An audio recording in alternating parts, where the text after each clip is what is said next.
They say marriages die in silence. Mine died with a group text and a Pilates playlist. I'm Ethan Cole, 41 years old, civil engineer by trade, fool by marriage. For 16 years, I thought I knew my wife, Vanessa. Turns out, I knew jack shit. It started on a Tuesday morning in October. I was reviewing blueprints for a new shopping center when my phone buzzed. A text from my wife. Working late again tonight. Don't wait up. Nothing unusual there. Vanessa's a corporate PR manager, always chasing the next big client. But something felt off. Maybe it was the way she'd been distant lately, or how she suddenly developed a passion for evening yoga classes. Another late night? Asked Ray Martinez, my work buddy and the closest thing I have to a best friend. Ray's one of those guys who sees through bullshit like it's made of glass. Yeah, the usual, I replied, not looking up from my drawings. Man, when's the last time you two actually had dinner together? Good question. I couldn't remember.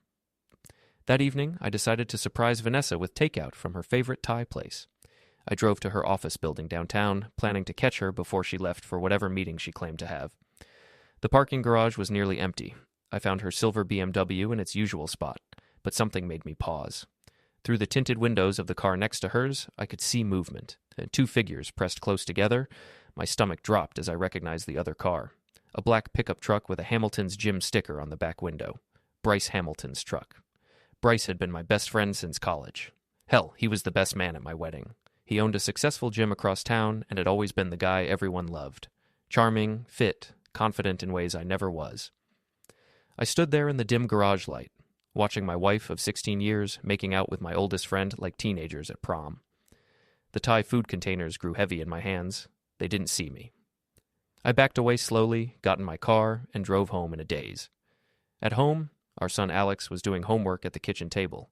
At 16, he looked more like me every day. Tall, lanky, with dark hair that never stayed where it was supposed to. Hey, Dad, where's Mom? Working late, I said automatically. The lie tasted bitter. I threw the Thai food in the fridge and poured myself a bourbon, then another. Around 11, Vanessa came home, looking perfectly composed. Her makeup was fresh, her hair styled. She'd taken time to fix herself up after her little parking garage rendezvous.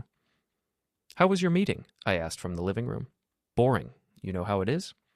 She kissed my forehead like she had 1,000 times before. I'm exhausted, going to bed. I sat there until 2 in the morning, drinking and thinking. By the time I finally went upstairs, Vanessa was asleep, or pretending to be. The next few weeks were torture. I started paying attention to things I'd ignored before. The new lingerie that never made an appearance in our bedroom. The way she guarded her phone like state secrets. The sudden interest in working out, which conveniently meant more time at various gyms around town. I hired a private investigator. Cost me $3,000, but it was worth every penny for the photos he delivered. Vanessa and Bryce at the Marriott downtown. Vanessa and Bryce having lunch at a restaurant across town. Vanessa and Bryce in his truck outside a movie theater. The PI's report was thorough. They'd been meeting regularly for at least 4 months, always during her supposed work hours or evening meetings. I confronted her on a Friday night. Alex was at a friend's house, so we had privacy. I know about Bryce, I said simply. She was loading the dishwasher, and her hands froze on a plate. For a moment, I thought she might deny it. Instead, she straightened up and looked me in the eye. How long have you known? Long enough. How long has it been going on? Since summer. No apology, no tears, just facts. Why? She laughed, but there was no humor in it. When's the last time you looked at me, really looked at me? When's the last time we talked about anything other than Alex's school or your work or the mortgage? So you decided to screw my best friend? Bryce makes me feel alive again. He sees me. He's married, Vanessa. He has kids. That's his problem to figure out. The coldness in her voice was like a slap. This wasn't the woman I'd married. Or maybe it was, and I'd just been too stupid to see it. I want a divorce, she said. Fine. I'm keeping the house. We'll see about that. And Ethan? There's something else. She paused, and I could see her gathering courage for whatever bomb she was about to drop. I'm pregnant. The room spun. What? It's Bryce's. We're going to be together. I sat down hard on the kitchen stool. You're leaving me for Bryce? Yes. Does his wife know? Not yet, but she will soon. I stared at this stranger wearing my wife's face. How long have you been planning this? Does it matter? It matters to me? She sighed like I was being unreasonable. A few weeks. We wanted to be sure about the baby. Get out. What? Get out of my house. Tonight. Ethan, be reasonable. We need to discuss. Get the hell out of my house before I do something we'll both regret. She must have seen something in my face that scared her, because she went upstairs and packed a bag. She was gone within an hour. I called Alex and told him his mother would be staying somewhere else for a while. He didn't ask questions, but I could hear the worry in his voice. Then I poured myself a very large bourbon and started planning. They wanted to destroy my life? Fine. But they were about to learn that I wasn't going down without a fight. The next morning brought a hangover and a new reality. I was a 41-year-old man whose wife had just blown up our marriage for my best friend. In the movies, this is where the hero goes on a drinking bender or has a breakdown. Instead, I made coffee and started making lists. Alex came down around 10, looking worried. Dad, what's going on? Mom texted me some weird stuff about staying at Aunt Linda's. Linda was Vanessa's sister, a bitter woman who'd never liked me. Made sense she'd run there. Your mother and I are having some problems, son. We're probably going to separate. Because of Bryce? The question hit me like a truck. What do you know about Bryce? Alex shrugged, suddenly interested in his cereal. I saw them together at the mall last month. They were acting weird. Smart kid. Too smart for his own good sometimes. Yeah, because of Bryce. That sucks, Dad. Bryce always seemed like a jerk to me anyway. I almost smiled. Why didn't you ever say anything? You seemed to like him. Past tense. I appreciated that. Monday morning, I went to see a lawyer. Margaret Foster came highly recommended and had a reputation for being ruthless in divorce cases. She was a small woman in her 50s with steel gray hair and eyes that missed nothing. Your wife is pregnant with another man's child, and she wants the house? She asked after I'd explained the situation. That's what she says. Well, she can want all she likes. That's not how this works. Margaret leaned back in her chair. The pregnancy complicates things, but it doesn't give her any special rights to marital property, especially not when she's the one who committed adultery. What are my chances? Good, very good, assuming you want to fight. Oh, I want to fight. That afternoon, I drove to Hamilton's gym. It was a nice place, all modern equipment and motivational posters. Bryce had built it from nothing over the past 10 years, and it was always packed. I found him in his office, a glass-walled space overlooking the main workout floor. He looked up when I walked in, and I saw guilt flash across his face before he covered it with false bravado. Ethan. Hey, man. Bryce. We stared at each other for a moment. He was bigger than me, more muscular, but I could see he was nervous. Good. Look, I know this is awkward. Awkward? I laughed. My wife is pregnant with your kid, and you think it's awkward. Ethan, I never meant for this to happen. But it did happen, for months. He had the decency to look ashamed. Yeah. What about Monique? What about your kids? Bryce's wife Monique was a sweet woman who'd always been kind to me. Their twin daughters were 8 years old. That's complicated. I bet it is. I looked around his office, taking in the family photos on his desk, the awards on the walls, the view of his thriving business. Nice setup you got here. Thanks. Be a shame if something happened to it. His expression hardened. Are you threatening me? Just making an observation. I stood up. See you around, Bryce. I left him sitting there, probably wondering what I meant. Truth was, I wasn't sure myself yet, but I'd figure it out. That evening, Ray came over with pizza and beer. He took one look at me and shook his head. You look like hell. Feel like it too. Want to talk about it? So I told him everything. Ray listened without interrupting, occasionally shaking his head or muttering curses under his breath. Man, that's cold, he said when I finished. Vanessa and Bryce both. I never would have expected it. Makes two of us. What are you going to do? I'm going to destroy them. Ray raised an eyebrow. That doesn't sound like you. The old me is dead. They killed him. Ethan, be careful. Don't do anything stupid. I'm not going to break any laws, I assured him. But they want to play games? I'll show them how it's done. Ray looked skeptical, but he didn't argue. We drank beer and watched football, and for a few hours I almost felt normal. The next day I started my research. Social media made it easy. Vanessa had always been active on Facebook and Instagram, posting about her perfect life. Now she was being more careful, but not careful enough. I created fake accounts and started following the people in her circle. Her coworkers, her gym friends, the wives in our neighborhood, who'd always looked down on me for not being successful enough. Information was power, and I was going to gather as much as I could.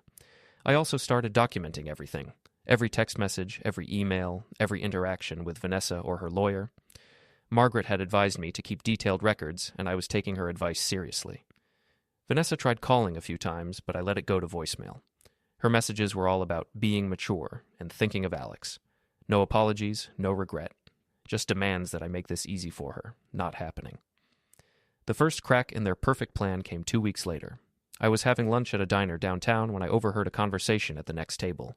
2 women were talking, and I caught Vanessa's name. "I heard she's pregnant," one said. "Really? Good for her and Ethan." "Oh no, it's not Ethan's. It's that gym guy's. Bryce something." "The one with the wife and kids?" "That's him. Apparently it's been going on for months." I smiled into my coffee.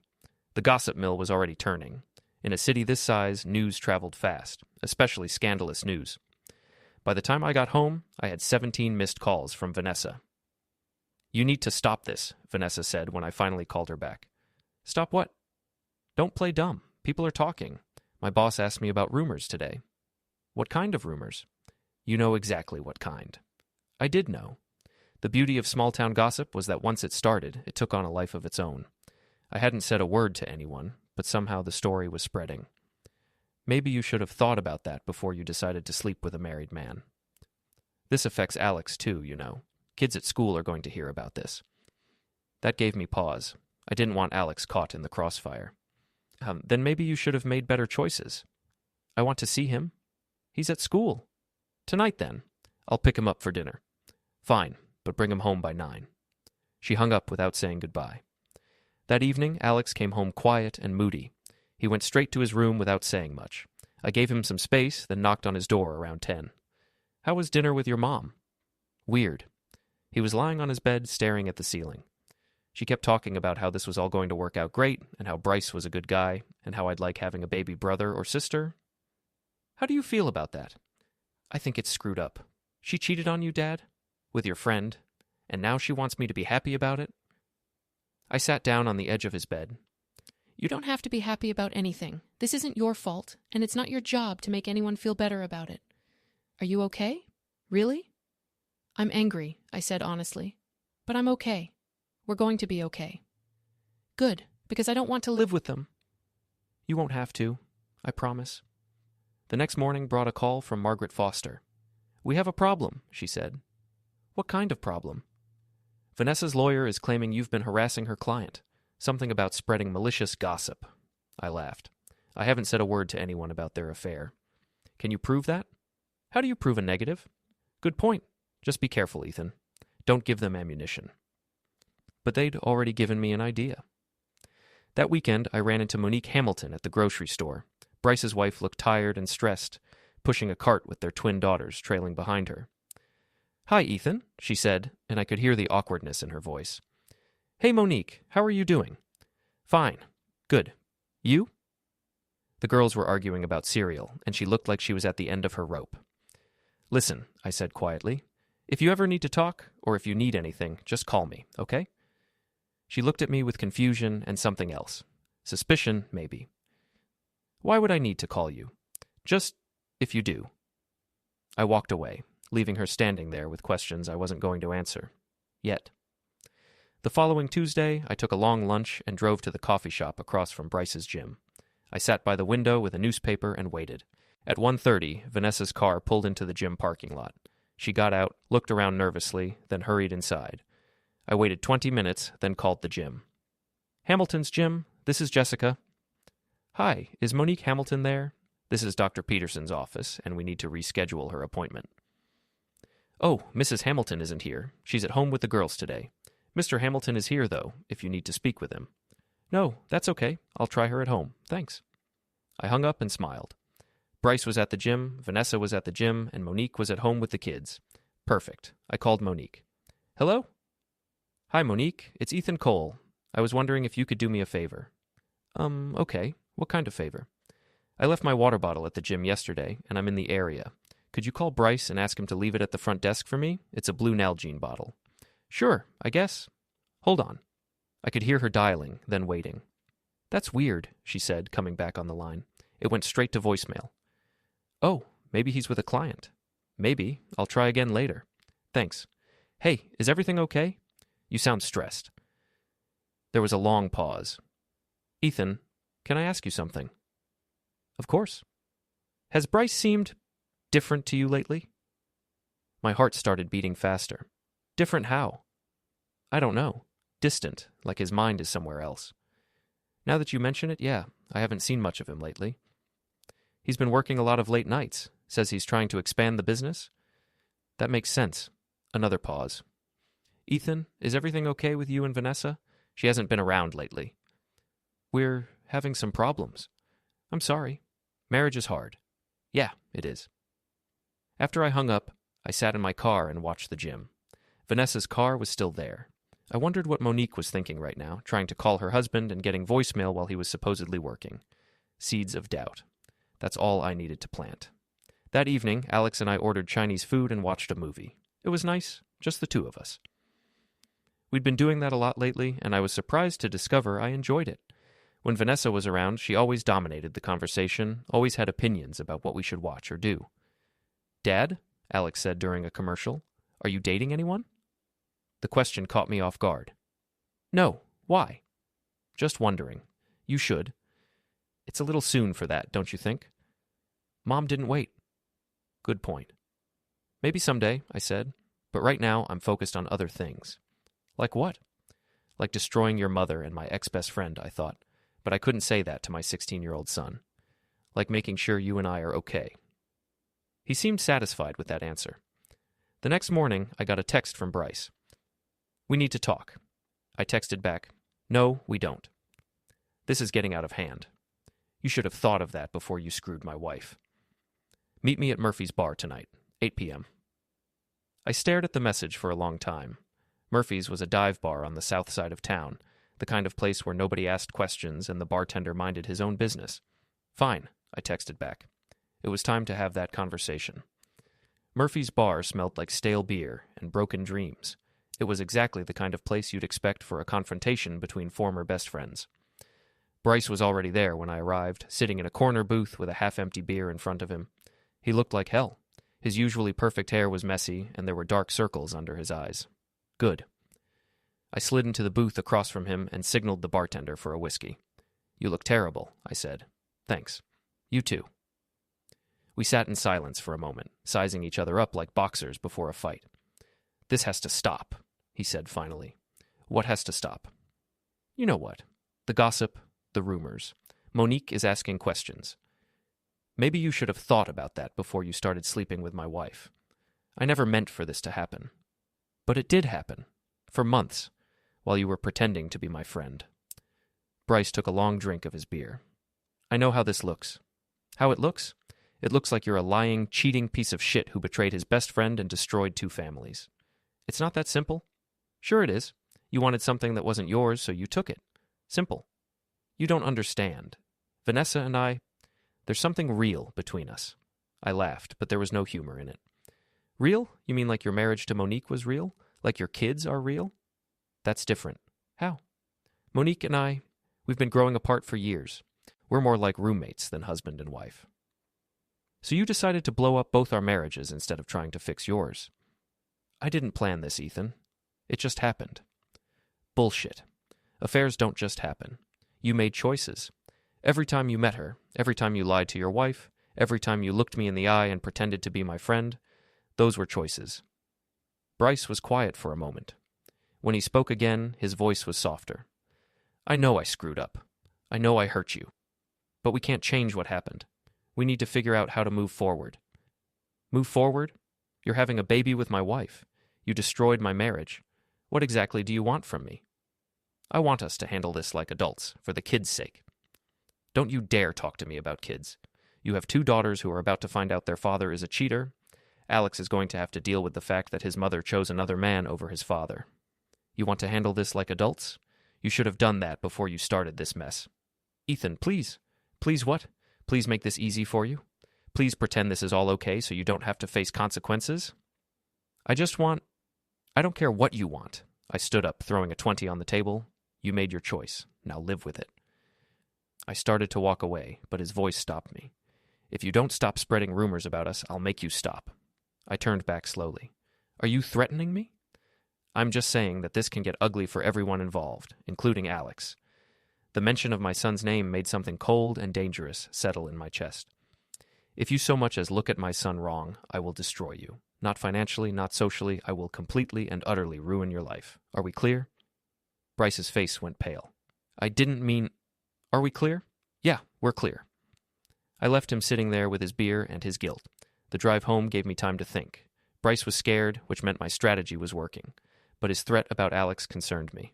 I needed to be more careful, more strategic. When I got home, Alex was in the kitchen doing homework. How was your evening? He asked without looking up from his textbook. Interesting. Yours? Boring, Mom called. What did she want? To talk about Thanksgiving. She wants me to spend it with her and Bryce. What did you tell her? That I'd rather eat glass. I almost smiled. That's a bit harsh. Is it? She cheated on you, Dad. She broke up our family. Now she wants to play house with her boyfriend and pretend everything's normal? What do you want to do for Thanksgiving? I want to spend it with you. Maybe we could invite Ray over. Make it a guy's thing. Sounds good to me. Alex looked up from his book. Dad, are you okay? Really okay? I'm getting there. Good, because I need you to be okay. That night, I lay in bed thinking about everything that had happened.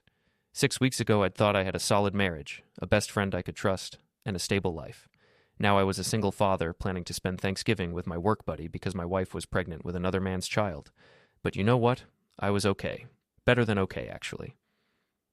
For the first time in years, I felt like I had a purpose. The next morning brought a call from Margaret Foster. We have a court date, she said, December 15th for the preliminary hearing. What does that mean? It means we'll discuss temporary custody arrangements, spousal support, and division of assets while we work toward a final settlement. How long will this take? Could be 6 months, could be a year. Depends on how reasonable everyone wants to be. Define reasonable. Your wife wants the house, half your retirement account, alimony, and primary custody of Alex. Over my dead body. That's what I was hoping you'd say. We're going to fight this, Ethan. All of it. After I hung up, I sat in my office staring out the window. Vanessa wanted everything. The house we'd bought together, the money I'd saved, my son. She wanted to take it all and start her new life with Bryce, leaving me with nothing, not going to happen. I picked up my phone and scrolled through my contacts until I found the number I was looking for. Tommy Ricci, Ray's cousin who worked in, let's call it information gathering. Tommy, it's Ethan Cole, Ray's friend. I need a favor. What kind of favor? The legal kind. I need some background information on someone. How deep you want me to dig? All the way to China. It'll cost you. How much? $5,000. Deal. It was time to find out what other secrets Bryce Hamilton was hiding. Because in my experience, men who cheat on their wives usually have other skeletons in their closets. And I was about to become an archaeologist. Tommy Ricci delivered 3 days later. He met me at a coffee shop downtown, sliding a manila envelope across the table like we were in a spy movie. Your boy Bryce has been a busy man, he said. I opened the envelope and started reading. Financial records, phone records, employment history, even his college transcripts. Tommy was thorough. Anything interesting? I asked. Page 12. I flipped to page 12 and felt my eyebrows rise. He owes money to Vincent Caruso? $50,000 to be exact. Gambling debts. Apparently your friend likes to bet on football games he can't afford to lose. Vincent Caruso was a local businessman who owned several restaurants and, according to rumors, ran a high-stakes poker game in the back room of his flagship establishment. Not the kind of man you wanted to owe money to. How long has he owed this? 6 months. Caruso's been patient, but word is he's getting tired of waiting. Interesting. There's more. Page 15. I flipped ahead and found bank records showing large cash deposits into Bryce's personal account over the past year. Deposits that didn't match his gym's income? Where's this money coming from? That's the million-dollar question. Could be skimming from the gym, could be something else entirely. Something else like what? Tommy shrugged. Could be anything. Drugs, stolen goods, insurance fraud. Guys like Bryce, when they get desperate, they get creative. I closed the folder and slid it into my briefcase. Thanks, Tommy. This is exactly what I needed. Whatever you're planning, be careful. Desperate men do stupid things. I'm counting on it.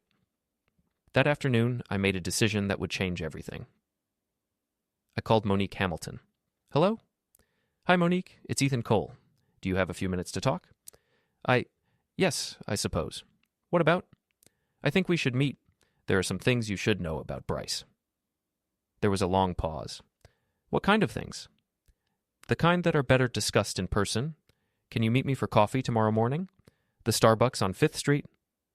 Ethan, I'm not sure this is a good idea. Monique, how long have we known each other?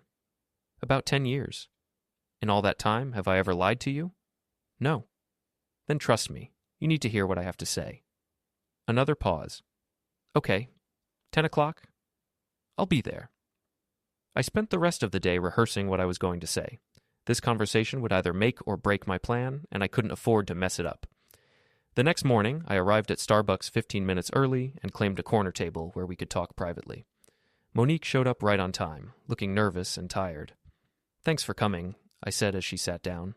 I almost didn't. She wrapped her hands around her coffee cup like she was trying to warm herself. Ethan, what's going on? Bryce has been acting strange for months, and now you're calling me with mysterious warnings. Monique, what I'm about to tell you is going to hurt. But you deserve to know the truth. What truth? I took a deep breath. Bryce is having an affair with Vanessa. She's pregnant with his child. The color drained from her face. For a moment, I thought she might faint. That's not possible. I wish it wasn't true. How do you know? I pulled out my phone and showed her one of the photos the private investigator had taken. Bryce and Vanessa kissing in the parking lot of a hotel. Monique stared at the photo for a long time, her hands shaking slightly. How long? She whispered. At least 4 months, maybe longer. The baby? Due in the spring. She was quiet for so long I started to worry she'd gone into shock. Finally, she looked up at me with tears in her eyes. I knew something was wrong. I could feel it, but I kept telling myself I was being paranoid. You weren't paranoid. Your instincts were right. What am I going to do? I have 2 children. I haven't worked in 8 years. You're going to fight, just like I am. I don't understand. Bryce thinks he can have his cake and eat it too. He thinks he can destroy our marriages and walk away without consequences. We're going to show him he's wrong. How? I slid the manila envelope across the table. By using everything we know about him. She opened the envelope and started reading. I watched her expression change from sadness to anger to something harder. He owes $50,000 to Vincent Caruso? Gambling debts. And these bank deposits? We're not sure yet, but they don't match the gym's income. He's been hiding money from me. Looks like it. Monique closed the folder and looked at me with new determination. What do you want me to do? I want you to get angry. I want you to stop being the understanding wife and start being the woman who's going to take him for everything he's worth. I don't know how to do that. I'll help you. We'll help each other. She nodded slowly. Okay. What's the first step? Get yourself a lawyer. A good one. I'll give you the name of mine. What about the girls? We'll figure it out. But Monique, you can't let him know that you know. Not yet. We need to be strategic about this. How long do we wait? Until we have everything we need to destroy him completely. She was quiet for a moment, then looked at me with something that might have been respect. You've changed, Ethan. You're not the same man I knew. That man was naive. He trusted people who didn't deserve it. And this man? This man doesn't make the same mistake twice. We talked for another hour, going over details and making plans. By the time we left, Monique Hamilton was no longer the sweet, trusting wife who'd been taken advantage of. She was a woman with a mission. That evening, Alex and I were having dinner when my phone rang. Vanessa's name appeared on the screen. Don't answer it, Alex said. I have to. It might be important. Hello? Ethan, we need to talk. About what? Monique Hamilton called me today. She was asking questions about Bryce and me. What kind of questions? She knows, Ethan, about us, about the baby. Did you tell her? Why would I tell her anything? Because you're trying to make this as difficult as possible for everyone involved. I'm trying to protect my interests and my son's interests. If that's difficult for you, maybe you should have thought about that before you decided to blow up 2 marriages. This isn't a game, Ethan. You're right, it's war, and you started it. I hung up and looked at Alex, who was grinning. I like this version of you, Dad. Yeah? Why's that? Because you're finally fighting back. That night, I lay in bed thinking about everything that was about to happen. In a few days, the dominoes would start falling. Bryce would lose his wife, his kids, probably his business. Vanessa would lose her comfortable life and her reputation, and me, I'd finally get justice.